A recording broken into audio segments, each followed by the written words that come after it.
Bonsoir et bienvenue à chacun et chacune de vous. Nous sommes réunis au nom du Père et du Fils et du Saint-Esprit. Amen. Que la lumière du Christ notre Seigneur, l'amour de Dieu le Père et la joie de l'Esprit Saint soient toujours avec vous. Il n'est pas toujours facile d'accueillir les personnes, de leur faire une place dans notre vie. Implorons la miséricorde de Dieu pour toutes les fois où nous avons fermé la porte de notre cœur.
Nous fasse miséricorde, qu'il nous pardonne nos péchés et nous conduise à la vie éternelle.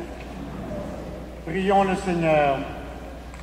Seigneur, tu as fait resplendir cette nuit très sainte des clartés de la vraie lumière.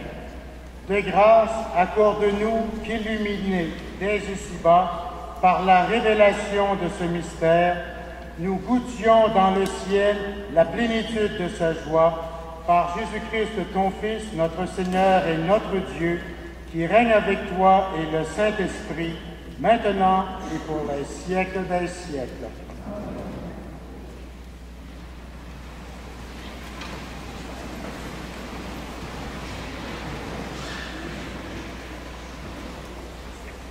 Lecture du livre d'Isaïe. Le peuple qui marchait dans les ténèbres a vu se lever une grande lumière. Sur ceux qui habitaient le pays de l'ombre, une lumière a resplendi. Tu as prodigué l'allégresse, tu as fait grandir la joie.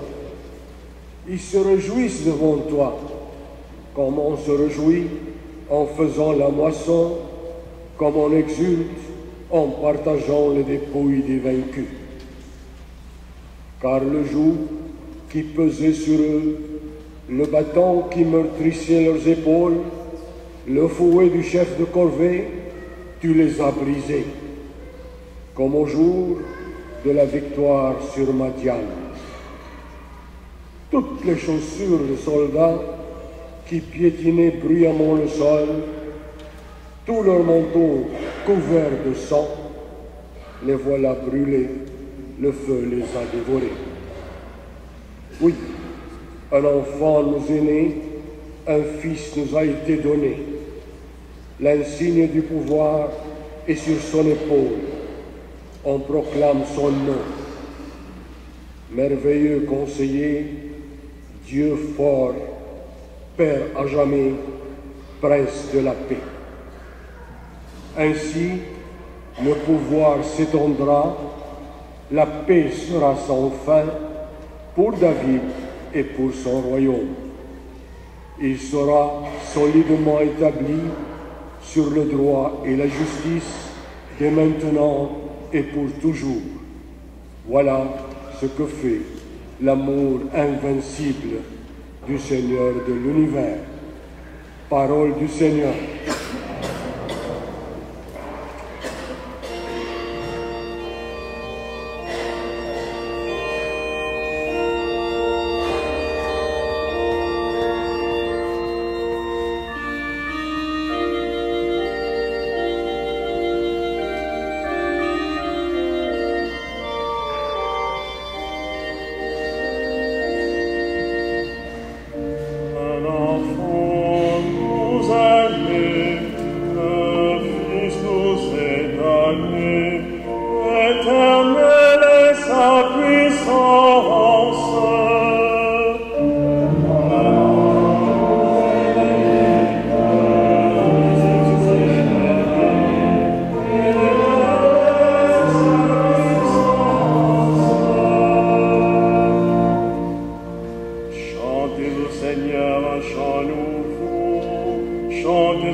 peuple sa gloire.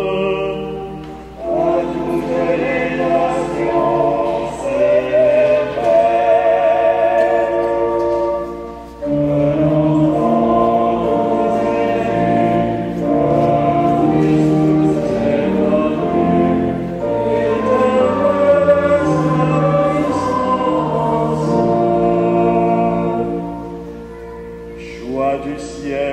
Exulte la terre, les masses de la mer mugissent.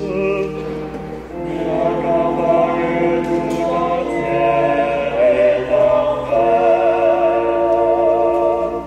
Un enfant est Christ est revenu,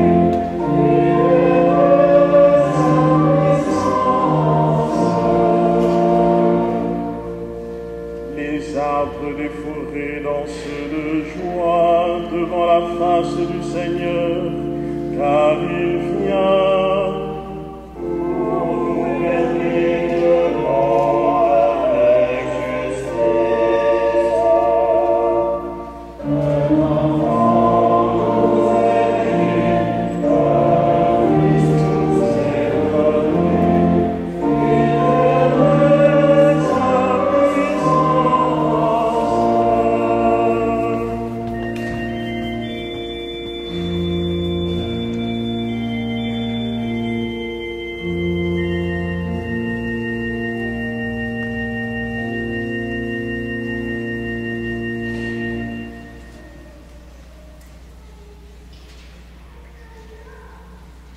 Lecture de la lettre de saint Paul apôtre à Tite.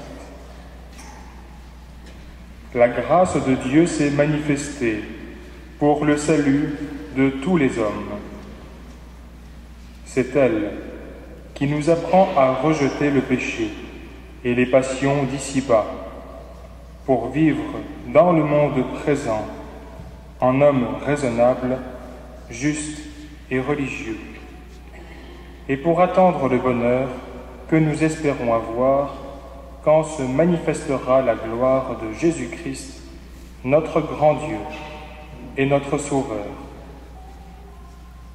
Car il s'est donné pour nous, afin de nous racheter de toutes nos fautes et de nous purifier pour faire de nous son peuple, un peuple ardent à faire le bien. Parole du Seigneur.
Le Seigneur soit avec vous. Évangile de Jésus-Christ selon saint Luc. En ces jours-là, parut un édit de l'empereur Auguste ordonnant de recenser toute la terre. Ce premier recensement eut lieu lorsque Quirinius était gouverneur de Syrie et chacun allait se faire inscrire dans sa ville d'origine. Joseph, lui aussi, quitta la ville de Nazareth en Galilée pour monter en Judée à la ville de David appelée Bethléem, car il était de la maison et de la descendance de David. Il venait se faire inscrire avec Marie, son épouse, qui était enceinte. Or, pendant qu'il était là, arrivèrent les jours où elle devait enfanter. Et elle mit au monde son premier-né. Elle l'emmaillota et le coucha dans une mangeoire, car il n'y avait pas de place pour eux dans la salle commune. Dans les environs se trouvaient des bergers qui passaient la nuit dans les champs pour garder leurs troupeaux. L'ange du Seigneur s'approcha, et la gloire du Seigneur les enveloppa de sa lumière. Ils furent saisis d'une grande crainte, mais l'ange leur dit, « Ne craignez pas, car voici que je viens vous annoncer une bonne nouvelle, une grande joie pour tout le peuple. Aujourd'hui, vous est né un sauveur dans la ville de David. Il est le Messie, le Seigneur. Et voilà le signe qui vous est donné. Vous trouverez un nouveau-né emmailloté et couché dans une mangeoire. » Et soudain, il y eut avec l'ange une troupe céleste innombrable qui louait Dieu en chantant.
Dans la page de l'Évangile que nous venons d'entendre, deux événements de l'histoire de l'humanité, fort contrastants l'un par rapport à l'autre, sont en présence. Le premier, celui du premier recensement. L'homme le plus puissant de l'époque, l'empereur Auguste, ordonne de recenser toute la terre. On pourrait y voir la réalisation d'un rêve de grandeur, le rêve de celui qui désire se glorifier en dénombrant le nombre de ses sujets et qui veut savoir sur combien de personnes s'étend sa domination, mesurer son empire, quantifier sa puissance. L'autre événement qui passa presque inaperçu, c'est celui de la naissance d'un enfant. Et cet enfant est le Fils de Dieu. Dieu, dans la poursuite de son grand projet pour l'humanité, décide librement et par amour d'envoyer parmi nous ce qu'il avait de plus cher, son propre Fils. Sa mission est de nous dire qui est Dieu son Père et de nous sauver. Nous sommes en présence d'un mystère, le mystère de l'amour de Dieu pour sa création, pour l'humanité. Non seulement le Fils de Dieu viendra parmi nous, mais il le fera en prenant notre nature humaine. Dieu qui devient l'un de nous. Lui, le Tout-Puissant, l'Éternel, non seulement se fait homme, mais il s'identifie à ce qu'il y a de plus vulnérable. Un enfant d'une classe pauvre, d'un petit pays en proie à la domination d'une grande puissance étrangère. Par son abaissement, Jésus nous relève. Il vient nous chercher là où nous sommes, dans notre ignorance et souvent notre misère, pour faire de nous des fils et des filles de Dieu son Père.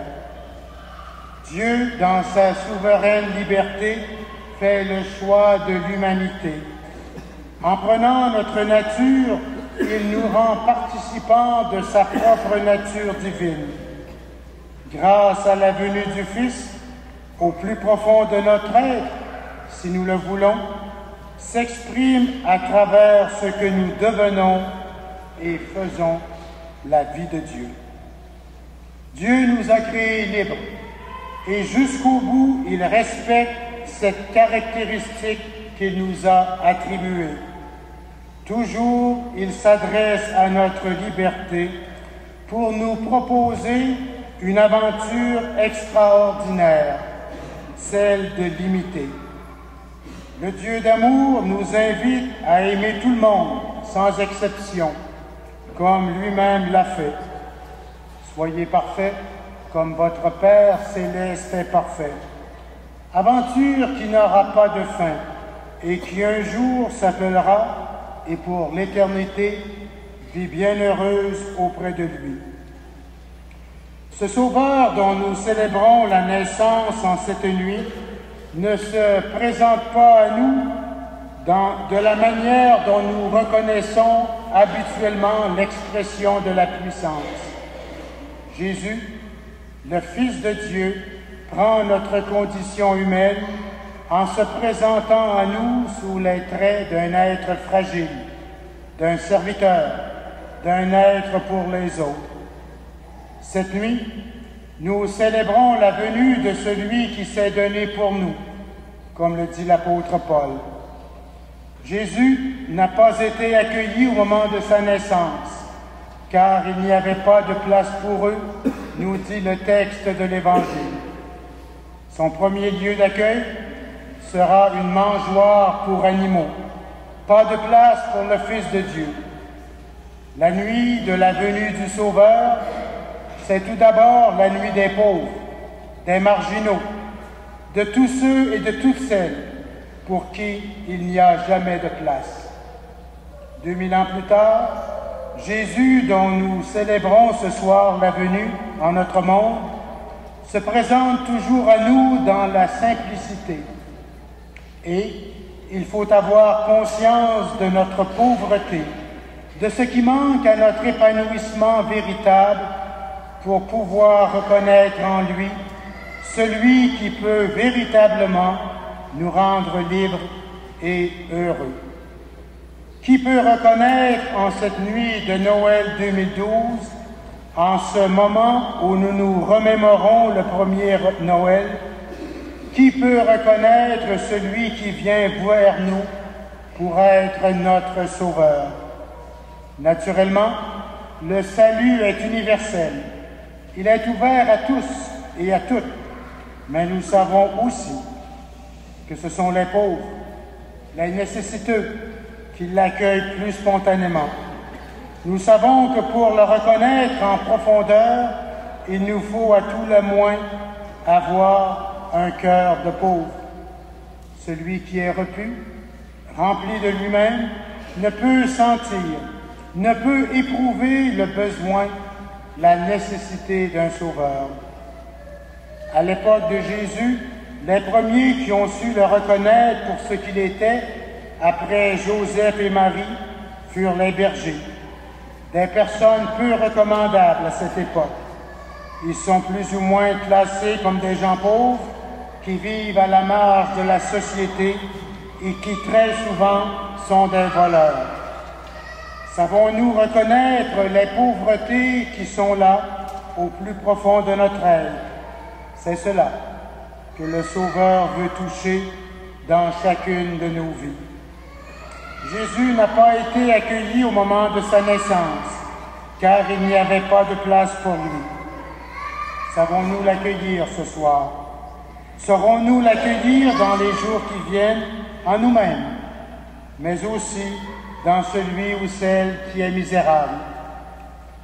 Ce que vous faites à l'un de ces petits qui sont là dans votre entourage, dans votre ville ou ailleurs au loin, c'est à moi que vous le faites.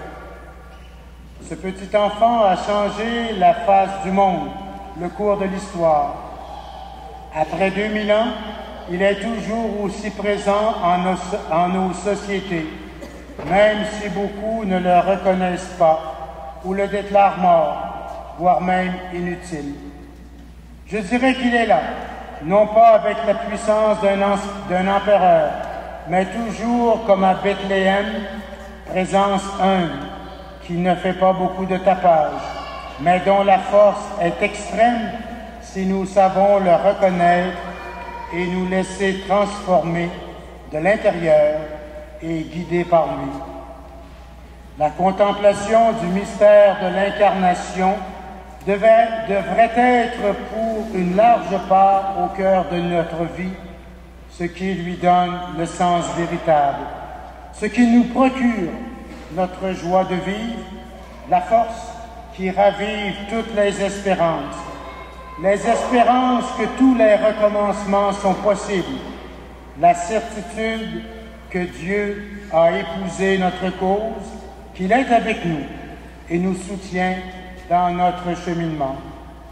Entrons dans la clarté de Dieu, exultons de joie, crions d'allégresse, un Sauveur nous est né et grande est sa puissance.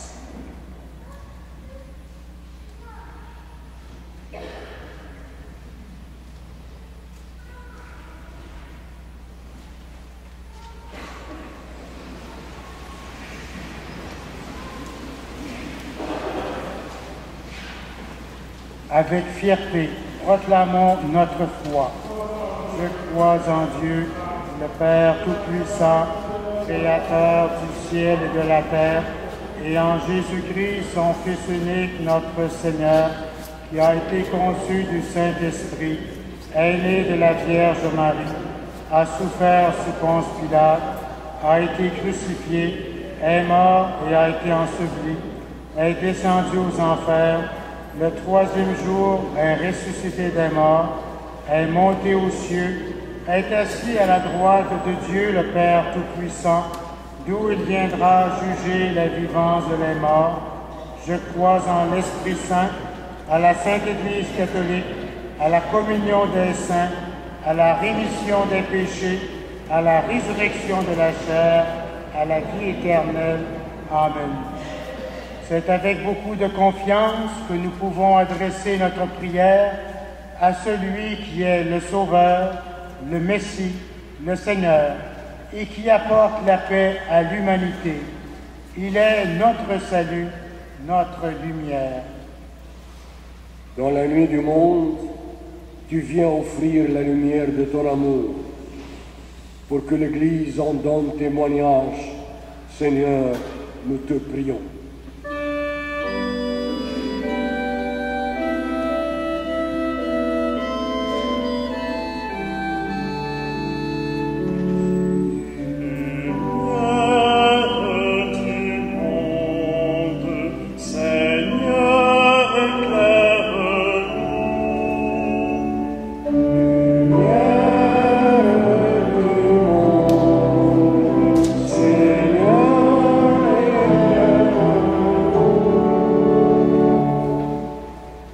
Ténèbres de la violence, tu viens semer la paix.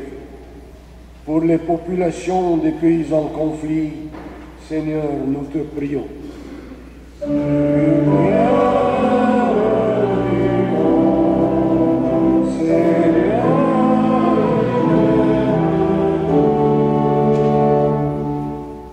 la nuit du doute, tu viens révéler la force de la foi.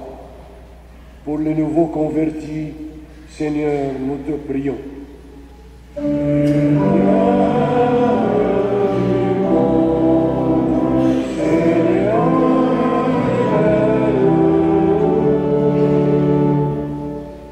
Dans les ténèbres de la souffrance, tu fais renaître l'espérance. Pour les malades et les personnes seules, Seigneur, nous te prions.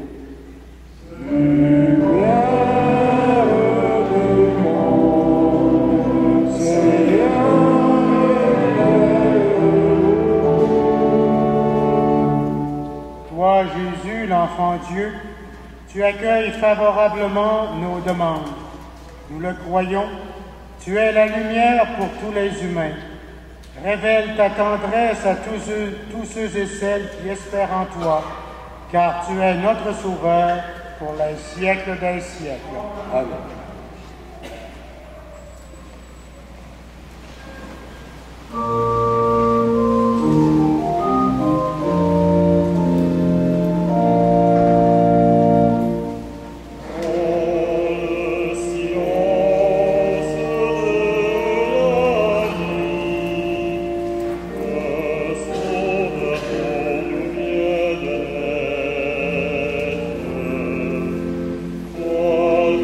Dans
prions ensemble au moment d'offrir le sacrifice de toute l'Église.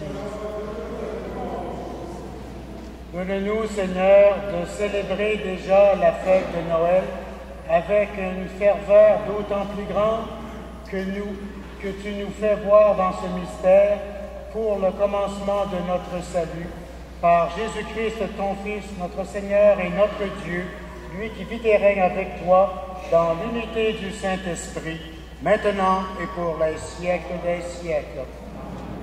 Le Seigneur soit avec vous.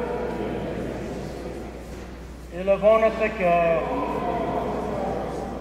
Rendons grâce au Seigneur notre Dieu.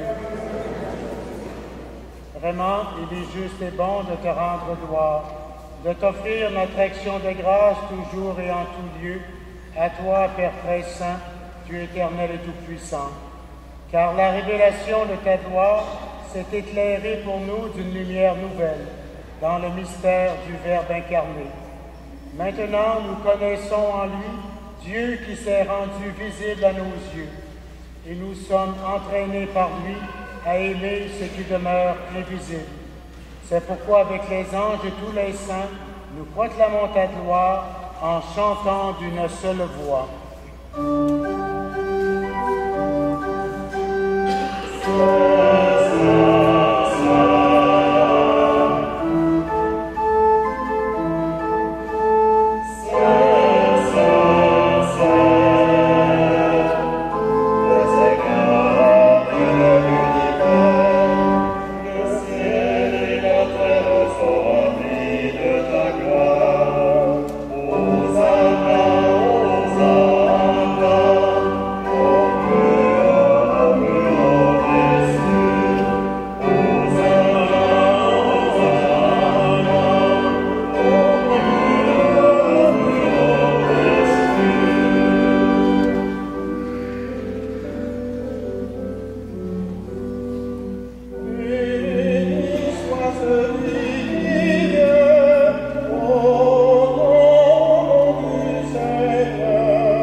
Toute sainteté, Seigneur, nous te prions.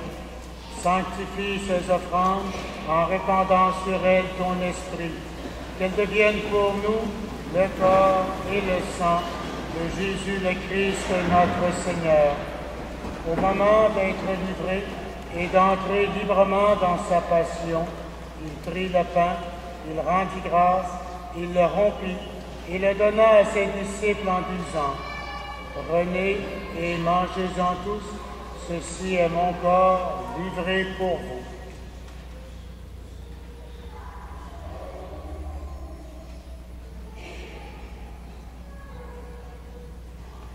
De même, à la fin du repas, il prit la coupe. De nouveau, il rendit grâce et la donna à ses disciples en disant: Prenez et buvez-en tous, car ceci est la coupe de mon sang, le sang de l'alliance nouvelle et éternelle, qui sera versé pour vous et pour la multitude en rémission des péchés. Vous ferez cela en mémoire de moi.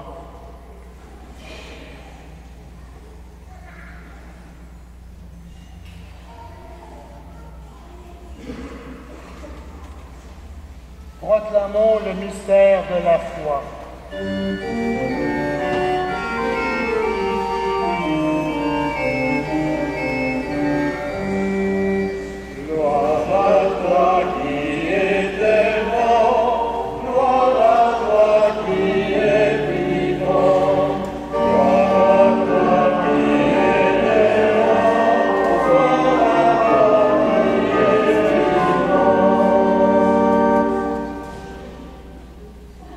Faisant ici mémoire de la mort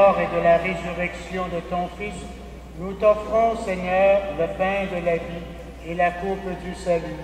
Et nous te rendons grâce car tu nous as choisis pour servir en ta présence. Humblement, nous te demandons qu'en ayant part au corps et au sang du Christ, nous soyons rassemblés par l'Esprit Saint en un seul corps. Souviens-toi, Seigneur, de ton Église, répands-le à travers le monde. Fais agrandir notre charité avec le Pape Benoît XVI, notre évêque Christian, et tous ceux qui ont la charge de ton cœur. Souviens-toi aussi de nos frères et de nos sœurs qui se sont endormis dans l'espérance du salut. Nous prions en particulier ce soir pour M. Roméo Darcy. Nous prions également pour tous ceux et celles qui ont quitté cette vie. Reçois-les dans ta lumière auprès de toi. Sur nous tous, enfants, nous implorons ta bonté. Permets qu'avec la Vierge Marie, Immaculée Conception, avec les apôtres et les saints de tous les temps qui ont vécu dans ton amitié, nous ayons part à la vie éternelle et que nous chantions ta louange par Jésus-Christ, ton Fils bien-aimé. Par lui, avec lui et en lui, à toi, Dieu le Père Tout-Puissant, dans l'unité du Saint-Esprit, tout honneur et toute gloire pour les siècles des siècles.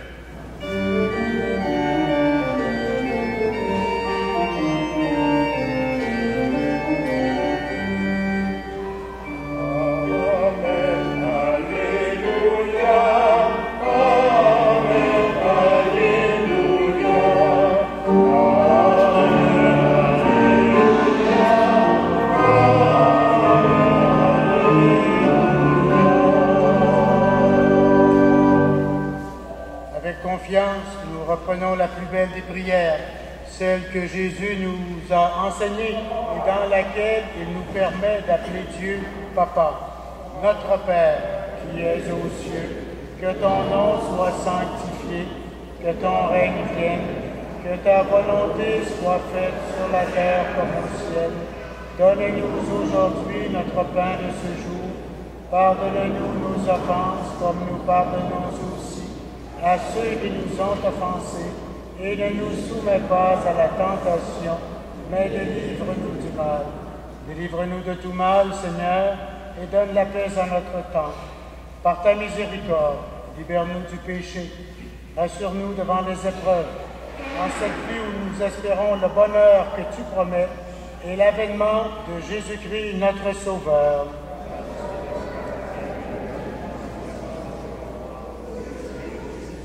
Seigneur Jésus-Christ, tu as dit à tes apôtres, je vous laisse la paix, je vous donne ma paix. Ne regarde pas nos péchés, mais la foi de ton Église. Pour que ta volonté s'accomplisse, donne-lui toujours cette paix et conduis-la vers l'unité parfaite, toi qui vis et règnes pour les siècles des siècles. Que la paix du Seigneur soit toujours avec vous.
Du Seigneur. Voici l'agneau de Dieu, celui qui enlève le péché du monde. Seigneur, je ne suis pas digne de te recevoir, mais dis seulement une parole et je serai guéri. Que le corps et le sang du Christ nous gardent pour la vie éternelle.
grand merci à tous ceux et celles qui nous ont apporté de belles fleurs.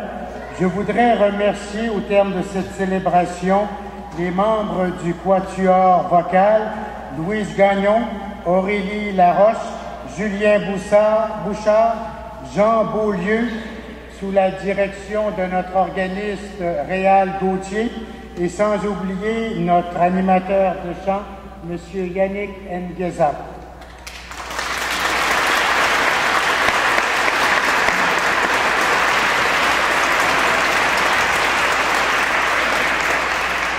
Au sortir de l'église, vous pouvez vous procurer ces deux albums. Le petit coûte 10 $, le plus grand coûte 20 $, et c'est toute l'église avec des descriptions de chacune des statues.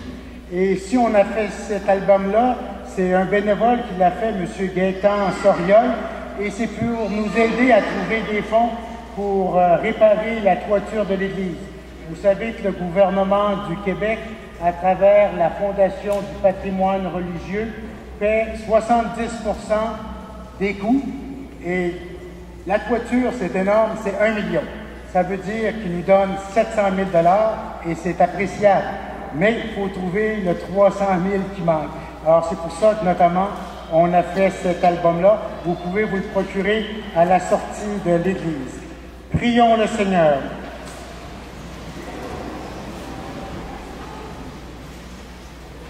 Joyeux de célébrer dans ces mystères la naissance de notre Rédempteur, nous te prions, Seigneur notre Dieu. Donne-nous de parvenir, après une vie toujours plus fidèle, jusqu'à la communion glorieuse avec ton Fils bien-aimé, lui qui vit et règne avec toi pour les siècles des siècles. Le Seigneur soit avec vous. Dans son amour infini, Dieu a donné son Fils au monde pour en dissiper les ténèbres par le mystère de la nativité du Christ. Il a fait resplendir cette nuit très sainte, qu'il vous sauve de l'aveuglement du péché et qu'il ouvre vos yeux à sa lumière. Amen. Il a voulu que les bergers reçoivent d'un ange l'annonce d'une grande joie pour tout le peuple, qu'il mette en vos cœurs cette même joie et vous prenne comme messager de la bonne nouvelle. Aujourd'hui, il vous est né un sauveur. Amen. Par l'incarnation de son Fils, il a scellé l'alliance du ciel et de la terre. Qu'il vous donne sa paix, qu'il vous tienne en sa bienveillance et qu'il vous unisse dès maintenant à l'Église du ciel. Amen. Et que Dieu Tout-Puissant vous bénisse, lui qui est Père, Fils et Esprit Saint. Allez dans la paix du Christ. Joyeux Noël à chacun et chacune de vous.